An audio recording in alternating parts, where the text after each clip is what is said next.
ಪ್ರಕೃತಿ ನಮ್ಮ ಮೇಲೆ ಸ್ವಲ್ಪ ಕೋಪಗೊಂಡಿದೆ ಅನಿಸುತ್ತೆ ನೋಡಿ. All time legendary and all time favourite ಗಾಡಿ. ಮೈಲೇಜ್ ಬಂದ್ಬಿಟ್ಟು 65 to 70 ಅಂತ. ಈ ಗಾಡಿ ಒಂಥರ ಒಂಟಿ ಸಲಗ ಇದ್ದಂಗೆ. ಇದ್ರನ್ನ ನಾ ಹೇಳಿದ್ನಲ್ಲ ಆವಾಗಲೇ, ಇದ್ರ ತಡೆಯೋ ತಾಕತ್ತಿರ್ಬೇಕು ಅಷ್ಟೇ. ನಮಸ್ಕಾರ ಡಾರ್ಲಿಂಗ್ಸ್, ಇನ್ನೊಂದು ವಿಡಿಯೋಗೆ ಸ್ವಾಗತ. ಎಲ್ಲರೂ ಚೆನ್ನಾಗಿದ್ದೀರಾ ಅಂತ ಭಾವಿಸ್ತೀನಿ. ಸೊ ಇವತ್ತು ಮಾಡಾಗ್ತಿದೆ, ಸ್ವಲ್ಪ ಆಗಿದೆ, ಭಾಳ ಏನಾಗಿಲ್ಲ. ಈಗಿಂದ ಮಳೆಗಾಲ ಇರಬೇಕಾಗಿತ್ತು, ಏನು ಮಳೆಗಾಲನ ಬೇಸಿಗೆನ ಒಂದೂ ಅರ್ಥನಾಗ್ತಿಲ್ಲ ಬಿಡಿ.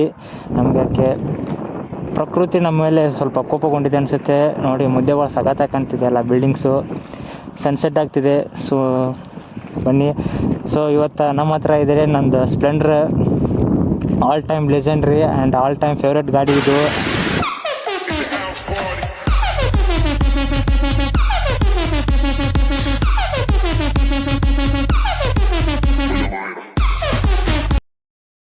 ಮೈಲೇಜ್ ಕಿಂಗ್ ಅಂತಲೇ ಹೇಳ್ತಾರೆ ಇದಕ್ಕೆ. ಅವ್ರವ್ರಿಗೆ ಇಷ್ಟ ಬಂದಂಗೆ ರೀತಿಯಲ್ಲಿ ಅವ್ರ ಹೆಸರು ಅವ್ರಿಗೆ ಇಟ್ಕೊಂಡ್ಬಿಟ್ಟವ್ರೆ ತಾವೇ. ಸೊ ಇದು ನಂದೇನೆ ಗಾಡಿ. ನನಗೆ ಮೀಸೆ ಬರೋಕ್ಕಿಂತ ಮುಂಚೆನೇ ಈ ಗಾಡಿ ನನ್ನ ಕಡೆ ಬಂದಿದೆ. ಸಖತ್ತಾಗಿದೆ ಗಾಡಿ ಮಾತ್ರ. ಇದು ಬಂದುಬಿಟ್ಟು ಹೀರೋ ಅವ್ರದ್ದು ಗಾಡಿ.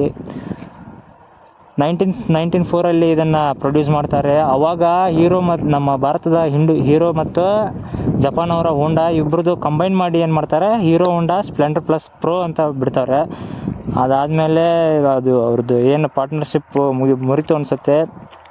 ದೆನ್ ನಮ್ಮ ಹೀರೋ ಅವರು, ಭಾರತ ಹೀರೋ ಅವರು ಅವ್ರದ್ದೇ ಸಪ್ರೇಟಾಗಿ ಸ್ಪ್ಲೆಂಡರ್ ಪ್ಲಸ್ ಅಂತ ಬಿಡ್ತಾರೆ.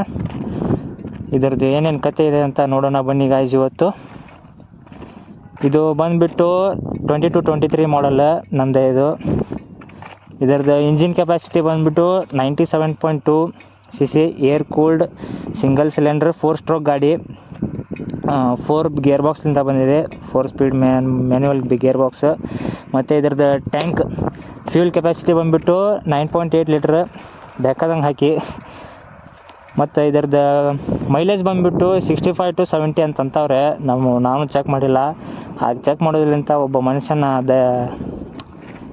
ತಾಕತ್ತು ಅಳಿದ ಆಗುತ್ತೆ, ಮಾಡಬಾರ್ದು. ಎಲ್ಲ ಸೈಜ್ ಬಂದುಬಿಟ್ಟು 18 inches 80/100, ಎರಡು ಫ್ರಂಟು ಮತ್ತು ಬ್ಯಾಕ್. ಇದರಲ್ಲಿ 3 to 4 ಕಲರ್ಸ್ ಇದ್ದಾವೆ. ಸ್ಪೋರ್ಟ್ಸ್ ರೆಡ್ ಒಂದು, ಬ್ಲೂ ಬ್ಲ್ಯಾಕ್ ಒಂದು, ಮತ್ತು ಒಂದು 4 ಸಿಲ್ವರ್ ಏನೋ ಬರುತ್ತೆ. 3 to 4 ಕಲರ್ಸ್ ಇದ್ದಾವೆ. ಚೆನ್ನಾಗಿದೆ ಗಾಡಿ ಮಾತ್ರ. ಮತ್ತು ಇದರಲ್ಲಿ ಮ್ಯಾಕ್ಸ್ ಪವರ್ ಬಂದುಬಿಟ್ಟು 8.02 ಹಾರ್ಸ್ ಪವರ್ ಆ್ಯಟ್ 8000 RPM, ಮತ್ತು ಮ್ಯಾಕ್ಸ್ ಟಾರ್ಕ್ ಬಂದುಬಿಟ್ಟು 8.05 newton metre at 6000 RPM. So ಈ ಗಾಡಿ ತುಂಬ ವೇಟ್ ಇಲ್ಲ, ಲೈಟ್ ವೇಟ್, 112 ಕಿಲೋ ಇದೆ, ಅಂದರೆ 112 kgs. ಇದರದ್ದು ದಿಗ್ಗಜ ಇನ್ನೊಂದು ಇದೆ, ಎಕ್ಸ್ಟ್ಯಾಕ್ ಅಂತ ಇನ್ನೊಂದು ಬಿಟ್ಟಿದ್ದಾರೆ ರೀಸೆಂಟ್ಲಿ 2024-25 ಏನೋ ಬಿಟ್ಟಂಗಿದ್ದಾರೆ. ಅದರಲ್ಲಿ ಬಂದುಬಿಟ್ಟು ಏನು ಚೇಂಜಸ್ ಇಲ್ಲ, ಎಲ್ಲ ಸೇಮ್ ಲುಕ್, ಸೇಮ್ ಎಲ್ಲ ಇಂಜಿನ್ ಕೆಪಾಸಿಟಿ ಎಲ್ಲ ಸೇಮು. ಸ್ವಲ್ಪ ವೇರಿಯೇಷನ್ ಏನು ಮಾಡಿದ್ದಾರೆ ಅಂದರೆ, ಆ ಗಾಡೀಲಿ LED ಹೆಡ್ಲೈಟ್ ಕೊಟ್ಟಿದ್ದಾರೆ. ಇದರಲ್ಲಿ ನಾರ್ಮಲ್ ಎಲ್ಲೋ ಲೈಟೇ ಬರ್ತಿದೆ. ಮತ್ತು ಇದರ ಇಂಡಿಕೇಟ್ರ್ ವೈಟ್ ಕೊಟ್ಟವ್ರೆ. ಮತ್ತು ಈ ಗಾಡೀಲಿ ಸ್ಪೀಡೋಮೀಟ್ರ್ ಇದೆ, ಆ ಗಾಡೀಲಿ ಡಿಜಿಟಲ್ ಮೀಟ್ರ್ ಇದೆ. ಮತ್ತು ಅದಕ್ಕೆ ಬ್ಲೂಟೂತ್ ಕನೆಕ್ಷನ್ ಇದೆ. ಅದರಲ್ಲೂ ಇದೆ, ಇದರಲ್ಲೂ ಇದೆ. USB ಸಾಕೆಟ್ ಕೊಟ್ಟವ್ರೆ, ನಿಮಗೆ ಹೆಲ್ಪ್ ಆಗುತ್ತೆ ಅಂತ. ಮತ್ತು I3S ಅಂಕರ್ ಎರಡೂ ಬರ್ತವೆ. ಒಂದು ವಿತೌಟ್ I3Sನೂ ಬರುತ್ತೆ, ಇದು ವಿತ್ I3Sನೂ ಬರುತ್ತೆ. I3S ಏನಂದರೆ ಗೊತ್ತಾ, ನೀವು ಇವಾಗ ಬೆಂಗಳೂರು ಸಿಟಿಲಿ ಟ್ರಾಫಿಕ್ ಜಾಸ್ತಿ ಇರುತ್ತೆ.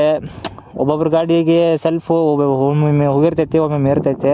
ಮತ್ತು ಕಿಕ್ ಹೊಡ್ಯೋಕ್ಕೂ ಭಾಳ ಇದಾಗುತ್ತೆ. ಟ್ರಾಫಿಕಲ್ಲಿ ಪಟಾಕನಂಗೆ ಗ್ರೀನ್ ಲೈಟ್ ಬಿತ್ತಂದರೆ ಫಾಸ್ಟ್ ಆಗೋಲ್ಲ.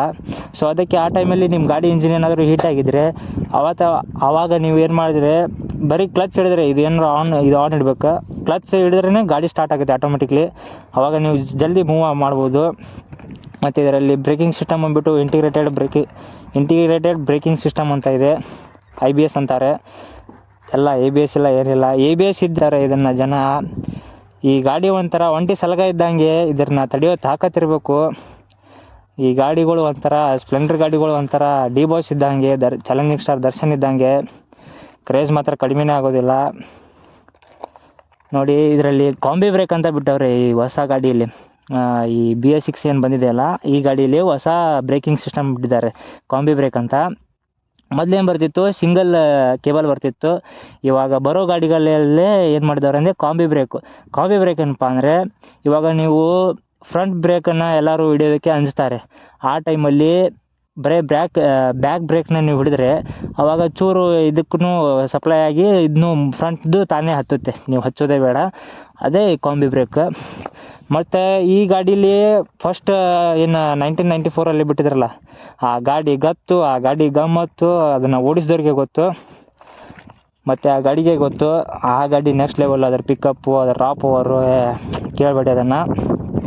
ಈ ಗಾಡೀಲಿ ಅದನ್ನು ಕಾಣಂಗಿಲ್ಲ, ಯಾಕಂದರೆ ಇದು BS6 ಸ್ಮೂತ್ ಮಾಡಿದ್ದಾರೆ ಇದರ ಇಂಜಿನ್ನು. ನೋಡಿ, ನಾನು ವೀಡಿಯೋ ಮಾಡೋಕ್ಕಿಂತ ಮುಂಚೆ ಸೆಟ್ ಆಗ್ತಿತ್ತು, ಈಗ ಸನ್ನೆ ಕಾಣ್ತಿಲ್ಲ. ಸಖತ್ತಾಗಿದೆ. ಏನು ಹೇಳೋದಕ್ಕೆ ಏನು ಇಲ್ಲ ಈ ಗಾಡಿಯಲ್ಲಿ, ಅಷ್ಟೊಂದು ಎಲ್ಲ ಗೊತ್ತಿದೆ. ನಾನೇನು ದೊಡ್ಡ ಪಂಡಿತ ಅಲ್ಲ ಇದರಲ್ಲಿ, ನನಗೆ ಎಷ್ಟು ಗೊತ್ತಿದೆ ಅಷ್ಟು ಹೇಳಿದ್ದೀನಿ. ಸೊ ಬನ್ನಿ ಒಂದು ರೈಡ್ ಹೋಗೋಣ ಇದರಲ್ಲಿ. ಮತ್ತು ಇದ್ರದ್ದು ಸ್ಟಾರ್ಟಿಂಗ್ ಪ್ರೈಸ್ ಬಂದುಬಿಟ್ಟು ನಮ್ಮ ಇಂಡಿಯಾದಲ್ಲಿ ಅಷ್ಟೇ ಇರೋದು ಈ ಗಾಡಿ. ಸ್ಟಾರ್ಟಿಂಗ್ ಪ್ರೈಸ್ ಬಂದುಬಿಟ್ಟು 85,000 to 90,000 ಶೋರೂಮ್ ಪ್ರೈಸ್. ನಮ್ಮ ಕೈಗೆ ಎಟ್ಕೋಬೇಕಂದ್ರೆ ಎಲ್ಲ on road price, RTO GTO ಎಲ್ಲ ಸೇರಿ 1,00,000 ಮಟ್ಟ ಇಟ್ಕೊಳ್ಳಿ. ಅದು ಎಕ್ಸ್ಟ್ರಾಗೂ 3,000 4,000 ಏರಿಸುತ್ತೆ. ಮತ್ತು ಇದೇನು ಭಾರಿ ದೊಡ್ಡ ಗಾಡಿ ಅಲ್ಲ, ಆದರೂ ಎಷ್ಟೋ ಹುಡುಗರ ಮಿಡಲ್ ಕ್ಲಾಸ್ ಹುಡುಗರದ್ದು ಡ್ರೀಮ್ ಆಗಿರುತ್ತೆ. ಮತ್ತು ಮೋಸ್ಟ್ ಆಫ್ ದಿ ಪೀಪಲ್ ಅವರು ಗಾಡಿನ ಕಲ್ತಿರೋದೇ ಈ ಗಾಡಿ ಅಂತ. ಮತ್ತು ಇದನ್ನು ಅವರಿಗೆ ಯಾವ ಕೆಲಸಕ್ಕೆ ಬೇಕು ಆ ಕೆಲಸದಲ್ಲಿ ಯೂಸ್ ಮಾಡ್ಕೊಂಡವ್ರೆ. ಹಳ್ಳಿಗಳಲ್ಲಿ ಭಾಳ ನೋಡ್ಬೋದು ಈ ಗಾಡಿನ, ಹಳ್ಳಿಗಳಲ್ಲಿ ಮತ್ತು ತಾಲೂಕಲ್ಲಿ. ಸಿಟಿ ಲೆವೆಲ್ಗೆ ಹೋದರೆ ನೀವು ಆಗಲ್ಲ. ಆದರೂ ಇಂಡಿಯಾದಲ್ಲಿ ಮೋಸ್ಟ್ ಸೆಲ್ಲಿಂಗ್ ಗಾಡಿ ಅಂದರೆ ಇದೆ ಸ್ಪ್ಲೆಂಡರ್ ಪ್ಲಸ್ಸು, ಸ್ಪ್ಲೆಂಡರ್, ಹೀರೋ, ಇವೇ ಗಾಡಿ ಭಾಳ ಜಾಸ್ತಿ ಸೇಲ್ ಆಗ್ತವೆ. ಈ ಗಾಡಿ ಗಮ್ಮತ್ತು ನೆಕ್ಸ್ಟ್ ಲೆವೆಲ್ಲೇ ಬಿಡಿ. ಮತ್ತು ಏನು ಇಲ್ಲ ಈ ಗಾಡೀಲಿ ಅಷ್ಟೊಂದು ಹೇಳೋದಕ್ಕೆ. ಬನ್ನಿ ಒಂದು ರೈಡ್ ಹೋಗೋಣ.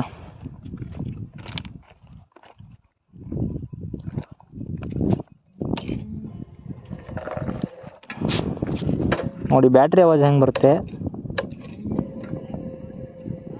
ಫಸ್ಟ್ ನಿಮಗೆ ಕೀ ತೋರಿಸ್ಬಿಡ್ತೀನಿ. ನೋಡಿ, ಕೀ ಈ ಥರ ಇದೆ. ಹೀರೋ ಅವ್ರದ್ದು ಒಂದು ಸಣ್ಣ ಲೋಗೋ ಇದೆ, ಇಲ್ಲಿ ಹಿಂದೆ ಹೀರೋ ಅಂತ ಬರೆದವ್ರೆ. ಬನ್ನಿ ಇದನ್ನು ಇಲ್ಲಿ ಪ್ಲೇಸ್ ಮಾಡೋಣ. ನೋಡಿ, ನ್ಯೂಟ್ರಲ್ ಆಯ್ತು ಗಾಡಿ.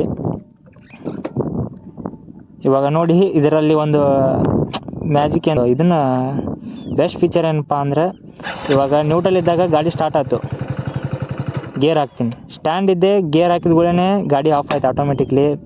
ಅದೊಂದು ಫೀಚರ್ನ ಚೆನ್ನಾಗಿ ಕೊಟ್ಟಿದ್ದಾರೆ. ಇವಾಗ ಸ್ಟ್ಯಾಂಡ್ ತೆಗಿತೀನಿ, ನ್ಯೂಟ್ರಲ್ ಮಾಡೋದೇ ಬೇಡ. ನೋಡಿ, ಗಾಡಿ ಆಟೋಮೆಟಿಕ್ಲಿ ಚಲೋ ಆಯ್ತು. ಬನ್ನಿ ಹೊರಡೋಣ. ಆಚೆ ಕಡೆನೂ ಯಾರಿಲ್ಲ, ಈಚೆ ಕಡೆನೂ ಯಾರಿಲ್ಲ. ಬನ್ನಿ ಗಾಡಿಗೆ ಒಂದು ನಮಸ್ಕಾರ ಮಾಡಿ ಹೊಡೆದು ಬಿಡೋಣ. ಈ ಗಾಡಿಗಳ ಒಂಥರ ಚಾಲೆಂಜಿಂಗ್ ಸ್ಟಾರ್ ದರ್ಶನ್ ಅವರ ಮೂವಿಗಳಿದ್ದಾವೆ. ಎಷ್ಟು ನೋಡಿದ್ರೂ ಬೇಸರ ಆಗಲ್ಲ ಅವ್ರ ಮೂವಿ. ಈ ಗಾಡಿ ಎಷ್ಟು ಹೊಡೆದ್ರೂ ಬೇಸರ ಆಗಲ್ಲ, ಆ ಥರ ಬಿಲ್ಟ್ ಮಾಡಿದ್ದಾರೆ ನಮ್ಮ ಹೀರೋ ಅವರು. ಸಖತ್ತಾಗಿದೆ ಗಾಡಿ ಮಾತ್ರ. ಇದ್ರದ್ದು ಪವರ್, ಇದ್ರದ್ದು ಪರ್ಫಾರ್ಮೆನ್ಸ್. ಗಾಡಿ ಚಿಕ್ಕದು, ನಮ್ಮಂಥ ಹುಡುಗರಿಗೆ ಇದೇ ಒಂಥರ ದೊಡ್ಡ ಗಾಡಿ ಇದ್ದಾಗೆ. ನಾವು ದೊಡ್ಡವರಾದ್ಮೇಲೆ ಇಂಥ ಗಾಡಿನ ಏನು ಇಷ್ಟು ಚಿಕ್ಕದ ಅಂತ ಅನಿಸುತ್ತೆ. ಆದರೆ ಇವಾಗ ನಮ್ಮ ಏಜ್ಗೆ ಇದು ಒಂಥರ ಎಮೋಷನ್ ಗಾಡಿ ಮೋಸ್ಟ್ ಪ್ರಾಬಬ್ಲಿ. ಸೊ ಈಗಿನ ಯೂತ್ಸಿಗೆ ಏನು ಹೇಳ್ಬೇಕಪ್ಪ ಅಂತಂದರೆ, ದುಡ್ಡು ಮಾಡಬೇಕು ಗುರು, ಕಷ್ಟಪಡಬೇಕು.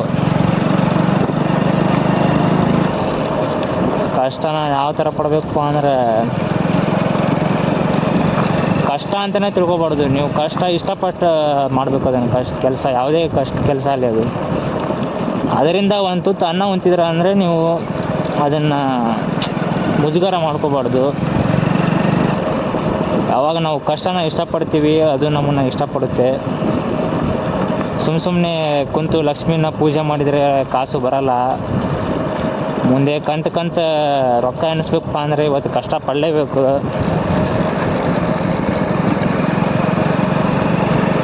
ಏನಿಲ್ಲ, ವಯಸ್ಸು ಸಾಂದು, ಆದರೆ ಬುದ್ಧಿ ಸಾಂದಿಲ್ಲ. ನನಗೆ ಎಷ್ಟು ತಿಳಿದಿದೆ ಅಷ್ಟು ಹೇಳ್ತೀನಿ. ಇಲ್ಲಿ ನೋಡಿ, ಅಂಕಲ್ಗಳು ಬಂದು ಮಾತುಕತೆ ಎಲ್ಲ ಮಾಡ್ತಾರೆ. ಅದು ಕಷ್ಟ. ಫಾದರ್ಸ್ ಲವ್ ನೋಡಿ ಇಲ್ಲಿ ಹೇಗಿದೆ ನೋಡಿ, ಹಂಗೆ ಎಳ್ಕೊಂಡು ಹೋಗ್ತಿದೆ ನಮ್ಮ ಗಾಡಿ.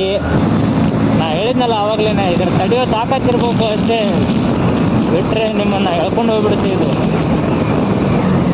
ಬೇಜಾನ್ ಗಾಳಿ ಇದೆ. ನಿಮಗೆ ವಿಡಿಯೋ ಕ್ಲಿಯರಾಗಿ ಕೇಳ್ತಿದೆ ಇಲ್ಲ ಗೊತ್ತಿಲ್ಲ. ಆಹಾ, ನೆಮ್ಮದಿ ಜೀವನ ಗುರು, ನೆಮ್ಮದಿ. ಏನು ಟೆನ್ಷನ್ ಇಲ್ಲ, ಏನಿಲ್ಲ.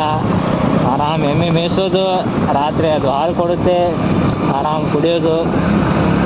ಏನು ಒಂದು ಟೆನ್ಷನ್ ಇಲ್ಲ, ಒಂದು ಕ್ಯಾರಿಯರ್ ಟೆನ್ಷನ್ ಇಲ್ಲ, ಏನಿಲ್ಲ. ರಿಸಲ್ಟ್ ಬರುತ್ತೆ ಅಂತ ಇಲ್ಲ, ಏನಿಲ್ಲ ಗಾಯ್ಸ್. ಅದು ನೆಕ್ಸ್ಟ್ ಲೆವೆಲ್ಲೇ ಬಿಡಿ. ಮಾಡಾಯಿತು ಅಂತ ಮಾಡಿದ್ದೀವಿ, ಎಲ್ಲ ಸಿಗುತ್ತೆ ನೋಡಿ, ಏನು ಮಾಡೋಕ್ಕಾಗಲ್ಲ. ಬನ್ನಿ ನಾವು ಇಲ್ಲಿ ರೈಟಿಗೆ ಹೋಗ್ಬೇಕು.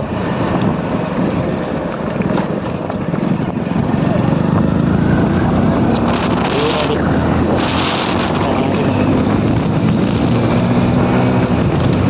ಆವಾಗಲೇ ಹೇಳಿದೆ ಗುರು, ಇದ್ರದ್ದು ಪವರ್ ಜಾಸ್ತಿ ಅಂತ.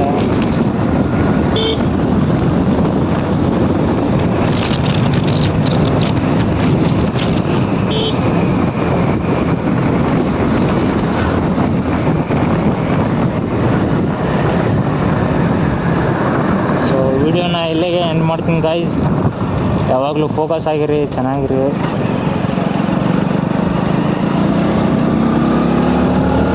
ನೆಕ್ಸ್ಟ್ ವಿಡಿಯೋ ಸಿಗೋವರೆಗೂ ಚೆನ್ನಾಗಿರಿ, ನಿಮ್ಮ ಹೆಲ್ತನ್ನು ಚೆನ್ನಾಗಿ ನೋಡ್ಕೊಳ್ಳಿ.